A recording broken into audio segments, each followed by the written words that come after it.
How to calm a panic attack in 3 easy steps. Hello, I am Kirsten. Welcome to Sobriety Bestie. Let's dive right in. Number 1, distraction. For example, when I would have a panic attack or be coming up on a panic attack while I was driving on the freeway, before I overcame that phobia, I would distract myself. I would notice the anxiety coming on, and I would, if the window was rolled up, I would roll it down. If it was rolled down, I would roll it up. If my sunglasses were on, I'd take them off. If they were off, I'd put them on. I just do something small in my environment to kind of change my mind a little bit. Can I rearrange something? Can I roll the window down? Can I turn on a light? Can I turn it off? Can I just do some little tweak in the environment to distract myself a little bit? So if you're going through right now, what can you do to distract yourself? Distraction is not the ultimate goal that's going to resolve it. That's going to heal us of this, if you will. But it is something that is great on the way to that. It's like a training wheel on the way to freedom. So distraction is brilliant for getting our mind off the channel of anxiety, off the channel of panic, and into another channel, or somehow rearrange it, right? So distract yourself with something in your environment. Number 2, movement. Movement gives us the endorphins, right? So whether it is some yoga or going for a run, not movement that is going to make you more anxious, but any sort of movement that you're able to do. It could just be shaking your hands like this. It could be doing jumping jacks. Maybe you want to do like 20 jumping jacks or 5 jumping jacks.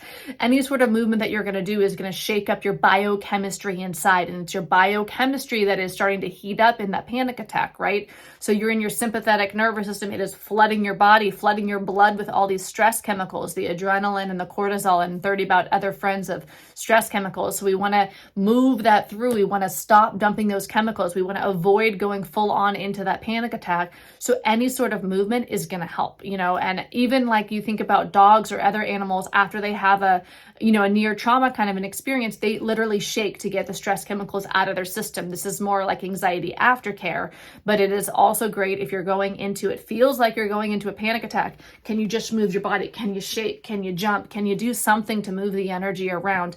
It's also going to change up your mindset and also your feelings, right? So you want to get off that thought feeling loop of, oh no, I'm going to freak out. I'm freaking out. Oh no. We get off that. Movement is a great way to get off that.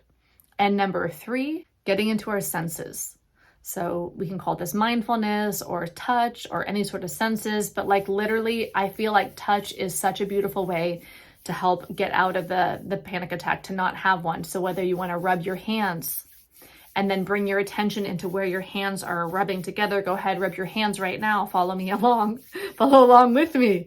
Rub your hands and notice where your hands are rubbing together. Mine, I can notice there's a little bit of heat, a little bit of, not exactly sweat, but it's definitely, I can feel the friction. So what do you notice about your hands rubbing together? Maybe you want to rub your belly, rubbing your belly and bringing your attention into your belly where your hand is rubbing your belly. I had a client one time, she was on the train. She would always get a panic attack on the subway going, when it went through the underground, like from San Francisco to Oakland, it would go underground and she would start to get a panic attack. And so she would hold the pole on it's called BART, right? So she'd hold basically the bus. She'd hold the pole on the bus and she would bring her attention to where she felt her hand touching the bus. So where can she feel her environment? Then she'd bring her attention to where she felt her bottom sitting on the seat. Where am I connecting physically with the seat? And then she would open her eyes and she'd look around, right? What can I notice? There's advertisements on the bus. There's people, there's windows. So she'd look around at what she could see and then she would notice what her body could touch on the bus. And that would bring her out of her mind and out of her feelings and into the moment. She was grounding herself, anchoring herself into the present through her senses. And for me, this one is super, super powerful. Distraction, movement, and grounding in your senses. I also want you to know that it's possible. It is possible to overcome panic attacks.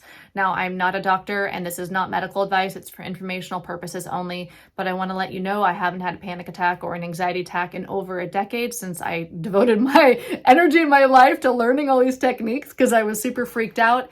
And so I learned a bunch of techniques. Some of them I just taught you, other ones of them are in my other videos, right? And they've really helped me and they've rewired my system so that when the anxiety comes on, because we're always going to have anxiety, right? That's just part of being a human. We're always going to have all the feels. But when it comes on, I know how to engage with it so that it doesn't go into a full-blown anxiety attack. And that's my hope for you. And I wish you much peace and freedom on your journey. Let me know in the comments which of these 3 techniques is your go-to or which one you're going to go to, or if there's a 4th one that you want to share with us that I didn't mention in this video. And I will see you in the next video.